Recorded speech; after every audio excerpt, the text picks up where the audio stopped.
Can't say I blame you for feeling that way. Okay, boomer. That's kind of the... I know that's kind of an old phrase.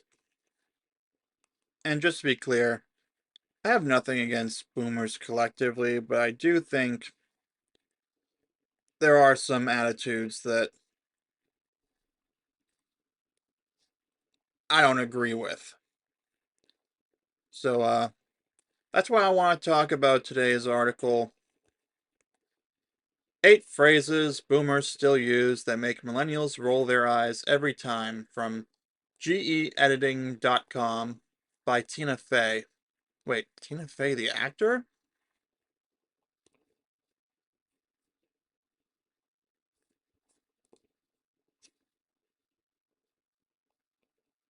No way is that Tina Fey the actor.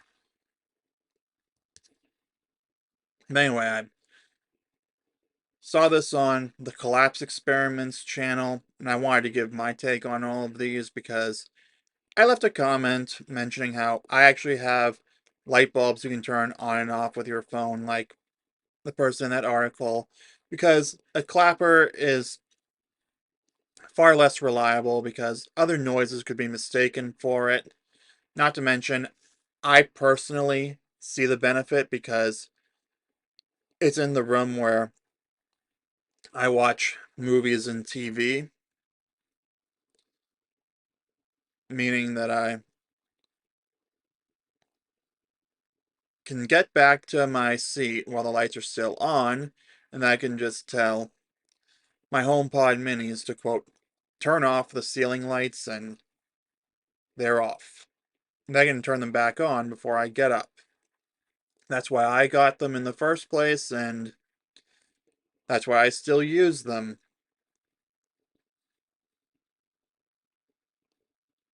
But yeah, I wanted to give my take on all the other ones. Before we go any further, though, give this video a like, comment things that older people in your life say that make you roll your eyes or something like that, or shows that they don't necessarily get it,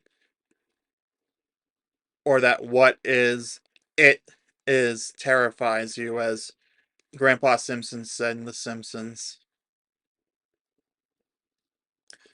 Alright, 8 phrases boomers still use that make millennials roll their eyes every time. There's a generational language divide that often leaves millennials shaking their heads. Gen Z too, I forgot to mention this. Older Zoomer here, if you're new.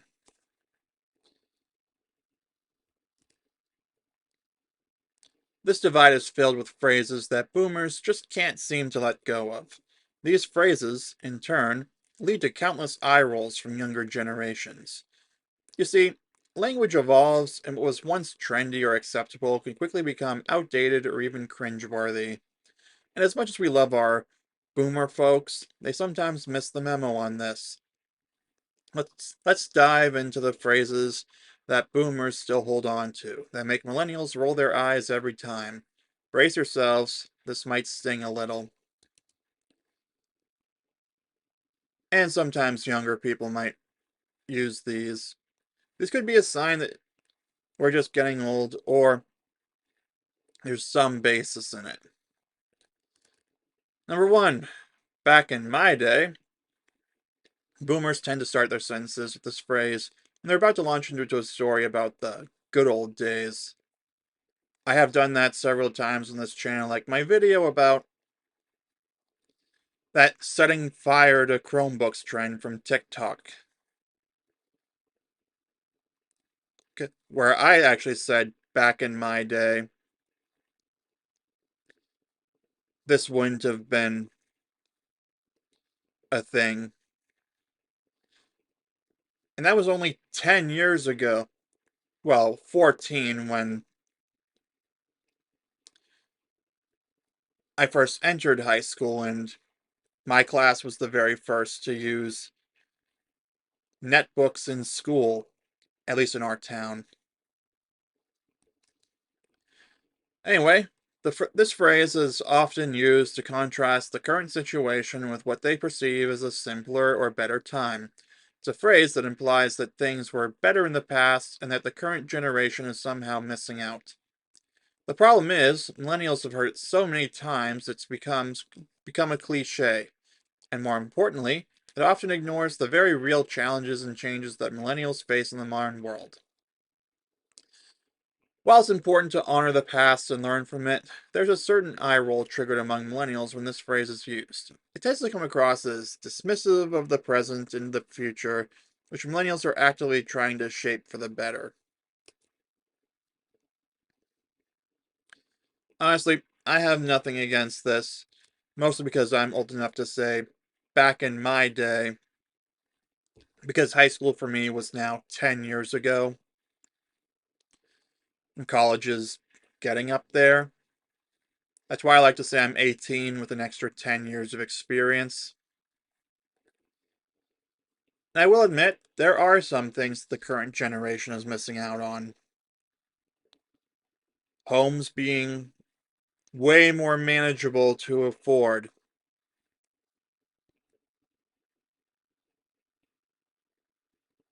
Job stability. Too many to list in one video. Hey, if the protesters of the hands off protests can make a sign that says too many problems to put into one sign, I can say that there are too many problems to put into one video. Anyway, number two. You kids and your technology. Ah, the technology dig. This one really gets the millennial eyes rolling. Let me paint you a picture. I was once at a family gathering, showing my uncle how I could control the lights in my apartment from my phone. Instead of being impressed or interested, he just shook his head and said, You kids and your technology. It was a harmless comment, but it's a phrase that seems to lump all millennials together as tech obsessed and out of touch with the real world. It minimizes our ability to adapt to an ever changing digital landscape and overlooks the fact that we are often the ones inventing and improving this technology. Honestly, I would not be surprised if maybe it was a Gen Xer who invented this. For all we know, a younger boomer could have invented it. Who knows? All I know is I wholeheartedly agree that this is a stupid ass thing to say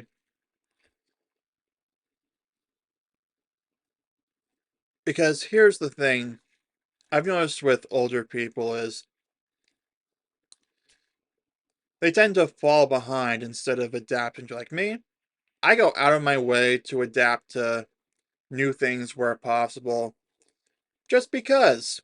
I also try to keep the older skills where I can. For example, I know how to turn a light switch on and off. I wasn't born yesterday. But, as I mentioned earlier in the video, I have similar light bulbs for my room, including this one next to me.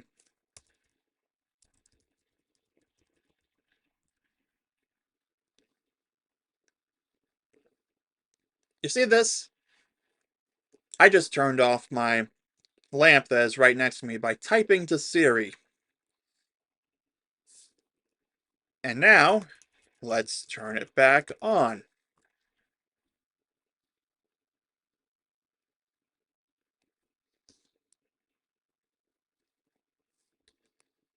See, it's extremely useful to have, but it's also good to have a manual override and to remember the manual ways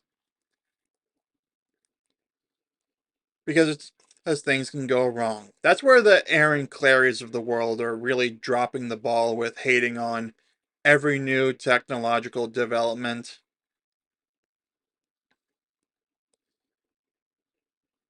Here's the thing. Mobile ordering is very useful. You can see the price ahead of time, and you're less likely to be tempted by the impulse purchases. That's what I've found with online ordering for groceries for pickup compared to, I don't know, walking around the store even with having a list, you can still pretty easily be tempted to pick up something you didn't plan to. Whereas with online ordering, you have to actually look at your cart, you can see how much it's going to be, and then you can delete items to reduce the cost if you need to. See, it's not about the fact that it's old or new, it's how you do it. It's how you use it. It is a tool in the toolbox.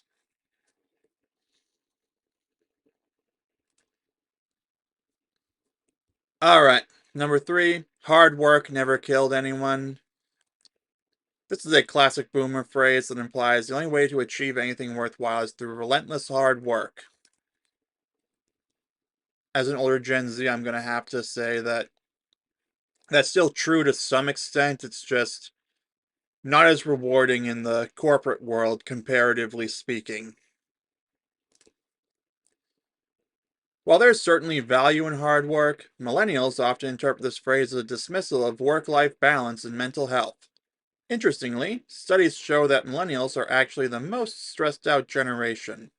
A survey by the American Psychological Association found that millennials report an average stress level of 5.7 on a scale of 1 to 10, compared to the national average of 4.9. I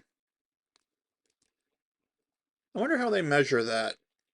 Do they mix self-reporting with some kind of objective measurements? Blindly advocating for hard work without acknowledging the importance of balance and self-care could be why this phrase is a guaranteed eye roll trigger for millennials.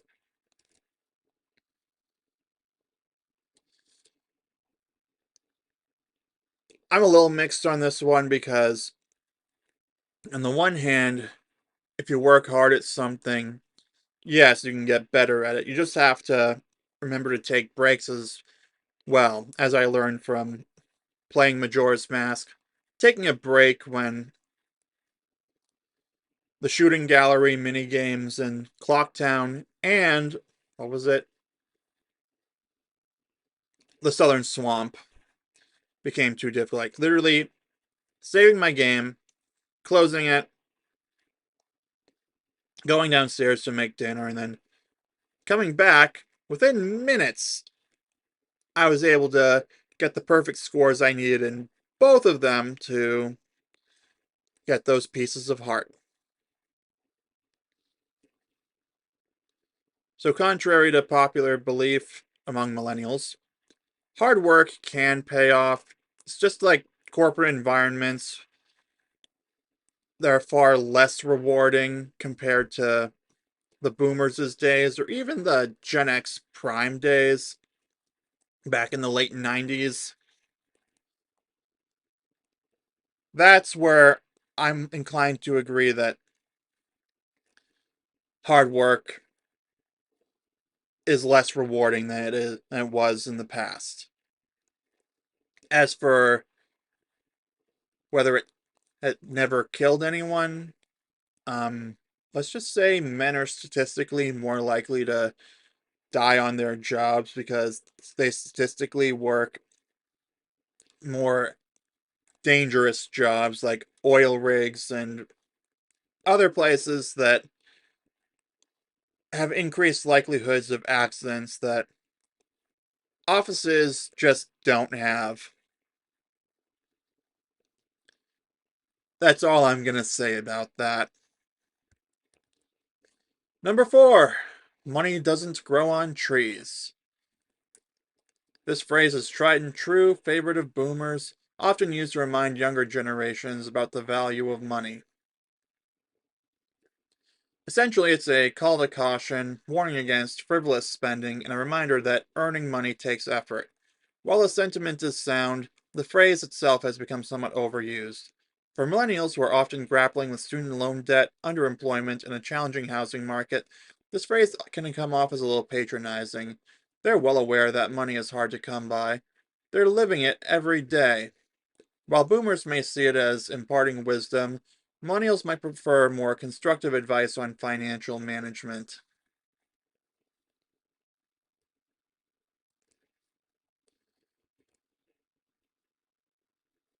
Yeah, it's objectively true, but also we don't have it as easy. Gen Z, that is. I'm talking about when I say we, because again, elder Gen Z who went to school with younger millennials and older Gen Z alike. I'm surprised they didn't mention the just don't buy coffee every day argument or avocado toast, which frankly, as someone who has switched to making their own pizzas at home instead of getting it delivery or takeout, I can safely say that yes, changing habits like that can save you money over time. It might not help you get a house in a realistic amount of time, but it can definitely help you redirect it towards other things, not to mention let you just save up more money for a rainy day. I'm not saying you have to never get coffee from somewhere you like to go. I'm not saying you have to avoid avocado toast at all costs, but at a certain point, small things like that can build up over time to get you something else. Again, it might not be a house, it might not be a nice car, but it could help you say, get that video game console you want to get. There's some truth in it, but yeah, obviously, I can agree that it's not going to help you with the big purchases. I really got to talk to my cousin who bought a house with his girlfriend to see how he made it work beyond just make more money, bruh. Number five, this is how we've always done it. This phrase, often heard in workplaces or family traditions, can be a source of frustration for millennials. It's a phrase that resists change, sticking to the status quo simply because it's familiar. But millennials, known for their innovation and drive for progress, tend to see this as a barrier to improvement and growth. The world is constantly evolving, and with it, our ways of working. Thinking and living should be too. Progress often requires us to reassess the old ways and adapt to new ones. When boomers use this phrase, it's not just an eye roll moment, it's a missed opportunity for connection and growth. You can feel dismissive of new ideas and the potential for change. And that can be disheartening for millennials who are eager to make a positive impact in the world. Here's my stance on this. You've probably guessed at this point that I'm a fan of the Legend of Zelda series based on me bringing up multiple times my currently in progress, probably going to be done by the time this video gets published, playthrough. But something I've observed about the Zelda series, like if you look back at the timeline of the games, not the timeline of, like the branch timeline from Ocarina of Time. I'm talking about the timeline of the games in release order. So you have the original game, you have the Adventure of Link, that which was drastically different to the point it was never, no future game was ever made like that ever again with the side-scrolling portions. But you have your basic setup of Link goes out on an adventure to rescue Princess Zelda and journey around Hyrule, collecting upgrades, defeating monsters and such. For nearly 40 years, that was the way. So it still stays true to that, but they have changed things. So fast forward to A Link to the Past. Same top-down perspective, slightly more detailed story, but still the same concept of running around Hyrule as Link, collecting upgrades and such, going through dungeons and completing them, and following a similar story. Link's Awakening, same gameplay mechanics, except it all takes place on the island where, spoiler alert for a, I think, 30-year-old game at this point, the whole thing was a dream. Obviously, they adapted some of the controls for the more limited features of the Game Boy compared to the Super NES, but it was still the same basic concept of a guy in a green tunic travels around gathering some essential items, and then it all culminates in a final boss fight of some kind. They basically do that same thing. Ocarina of Time, Majora's Mask. Obviously, they take it into 3D. Ocarina of Time is the more traditional one with the gather 3 items and then another 7, or in this case, awaken the sages. Follow some kind of quest to defeat some incarnation of Ganon slash Ganondorf. Majora's Mask, they stuck to the same thing for the most part. They condensed it into the Awakening the 4 Giants. But you have the 3 days cycle to contend with, which affects the side quests. Then you have Wind Waker, which is basically the same thing, but you're sailing across the seas instead of going on instead of the more compacted world of Hyrule or Termina in the Nintendo 64 games. Minish Cap has the shrinking mechanic. Twilight Princess has the wolf transformation. I think you get the idea at this point that the Zelda games stick to the same thing, same basic formula, but they evolve differently over time. So fast forward all the way to 2013, they had the turning into a wall drawing mechanic with A Link Between Worlds. And then 2017, Breath of the Wild, huge open world, kind of like back to basics, but also with the more sprawling 3D world and such.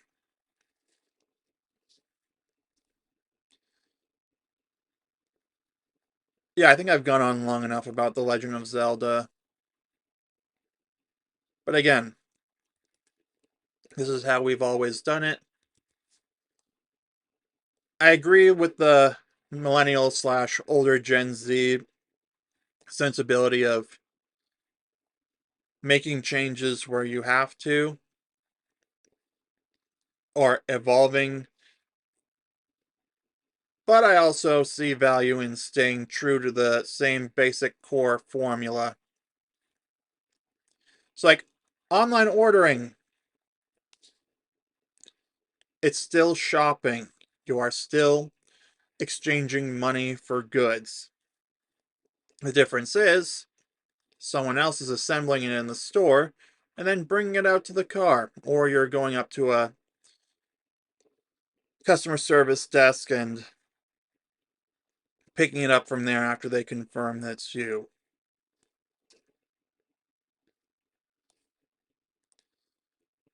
Still the same core idea, trading money for goods,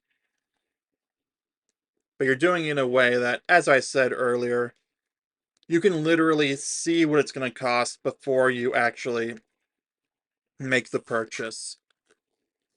And you can focus more without being tempted by little impulse purchases.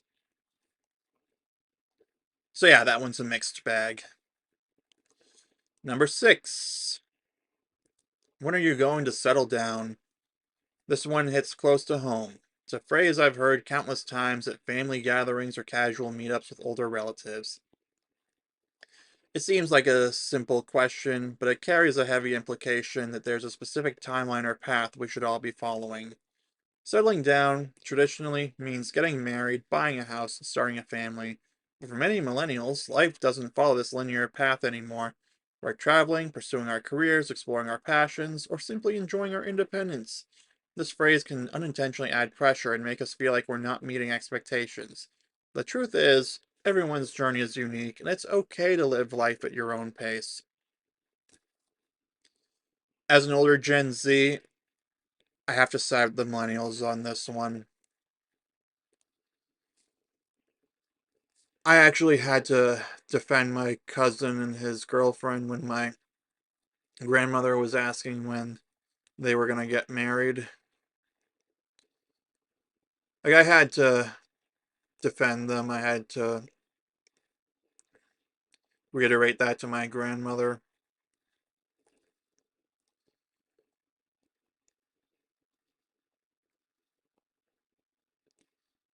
Not because I necessarily think settling down is a bad thing, but I'm all about respecting people's decisions, even when I don't agree with them.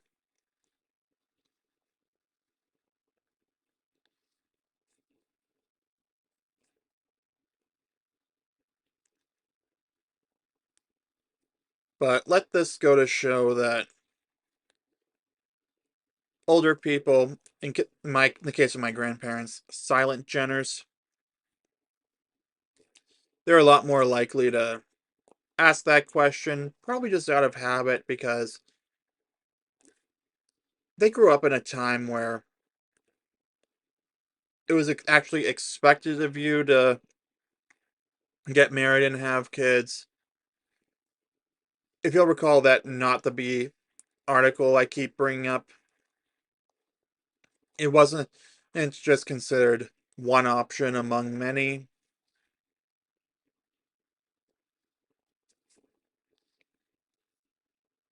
But that being said, if someone doesn't want to settle down in that traditional way, I don't think they should be forced to, especially when it comes to having children. Nobody should be forced to have children. Not only is that terrible for the parents because now they're stuck doing something they don't want to do, they might end up resenting that child or children, which would actually end up being a negative for the child. See? Both parties involved are harmed when that kind of thing happens. So, if someone wants to have kids, they should not be stopped. If somebody doesn't, they should not be forced into it.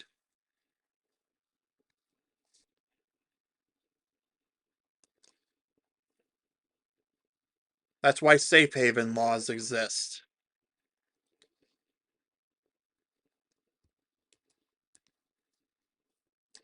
Number 7, you should be more realistic.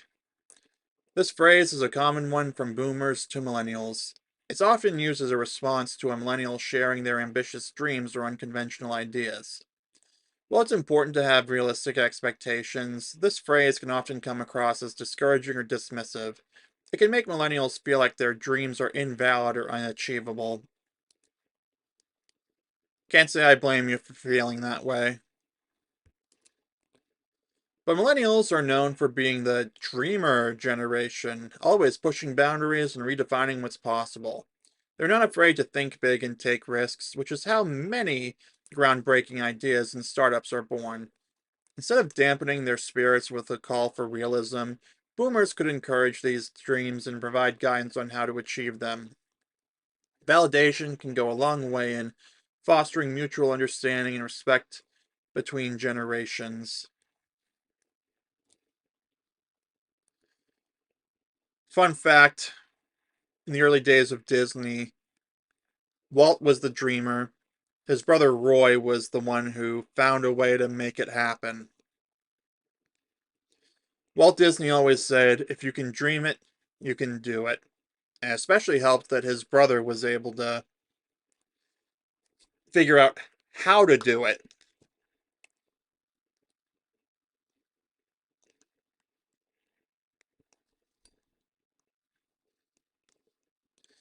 So if Walt wanted something in the parks, Roy would be the one to figure it out. So let me put it to you this way. Millennials are Walt, boomers are Roy. Of course, boomers aren't as nice as Roy because it just sounds like they're just putting them down instead of trying to help them figure it out. The real question is, would millennials and older Gen Z be able to accept the realities of making their things happen? Like, for me, doing this YouTube channel, I've accepted the realities that I'm going to have to record at times that I might not want to record at because I'm so used to that being time where I usually play video games and such. I accept I'm going to have to spend less time playing video games to make my dreams of being monetized on YouTube happen. Again, this is coming from an older Gen Z.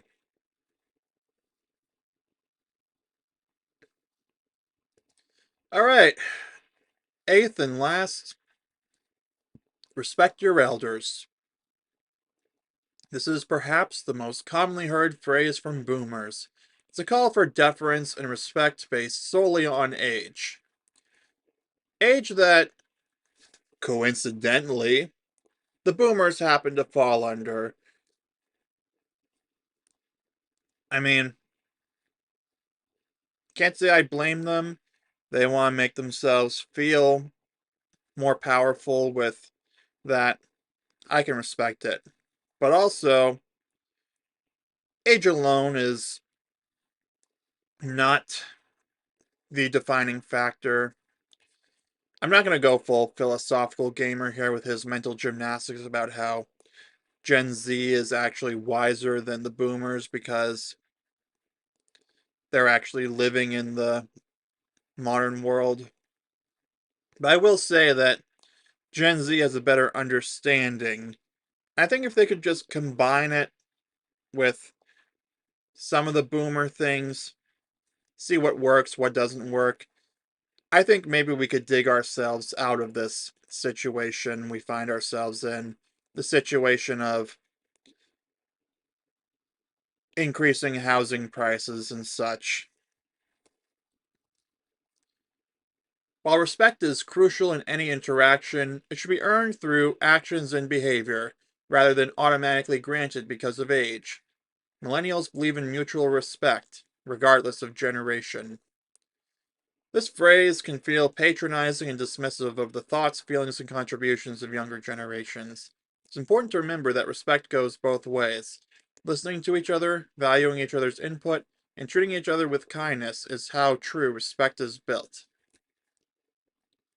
Exactly what I was saying. It's like George Carlin said in one of his stand up bits, the Ten Commandments one, when he eliminated, Thou shalt honor thy mother and father. He was like, respect should be earned, not given. And I'm all for not blindly giving respect. I'm all for treating people with respect until they. What's the proper word for it? I wanted to say until they lose it. Until they do something that to earn not having it. Like, obviously, you can earn more respect. I think it should be like there's a middle ground where you get a base amount of respect just for existing. I'm not going to give you a hard time, but I'm also not going to look at you as the smartest person on earth. I'm going to let your actions speak for you. If you say or do something that makes sense or is good, You will earn respect from me. If you do something terrible, unreasonable, or outright evil, you will lose respect from me. George Carlin was right. Respect should be earned, not given. So on that note, I think I'm going to wrap it up here for the video. You let me know in the comments if I earned your respect through this video, or if you lost respect for me for any of the things that I've said. Oh, actually, I just remembered something I wanted to say. Uh, which point was it? This is how we've always done it. I actually wanted to push back on some comments I got from a previous video where someone disagreed with me on my stance that health insurance should not be tied to a job. Like, I personally agree that, I personally think that just because we've always, or at least for the last 80 years or so, I don't know how long it's been going on, but just because we've always had health insurance tied to people's jobs doesn't mean we should keep doing it, because we've seen the problems with it. And personally, I still stand by my stance that every single job should be required to only offer financial compensation, then it's the individual's problem to figure out health insurance and such.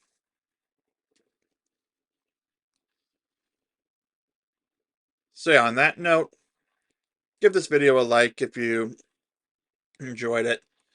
Subscribe for daily videos. I'll see you soon.